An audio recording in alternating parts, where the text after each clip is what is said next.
लाडके बहीण योजनेचं फार कौतुक केलं. राजकीय दृष्टिकोनाचा त्याला कोणी विरोधही करू शकत नव्हता. परंतु एक गोष्ट खरी आहे आशिषजी, या लाडकी बहीण योजनेसाठी 45,000 कोटी रुपयाची तरतूद तुम्हाला करावी लागली. केली पाहिजे,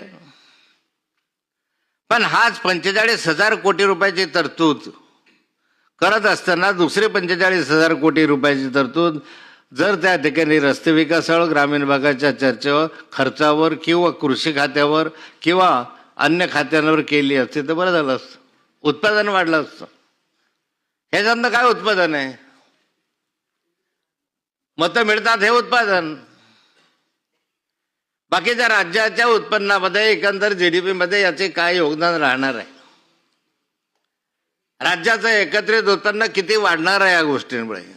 अशा अनेक योजना आहे की ज्यांच्यामध्ये तुमचा अनावश्यक खर्च होतोय.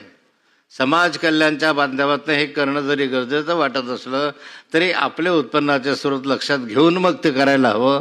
आमच्याकडे उत्पन्न अधिक असतं तर आपण किती खर्च करा, पण कर्ज घेऊन अशा स्वरूपाच्या योजना करत असताना राज्याच्या हिताचं नाही.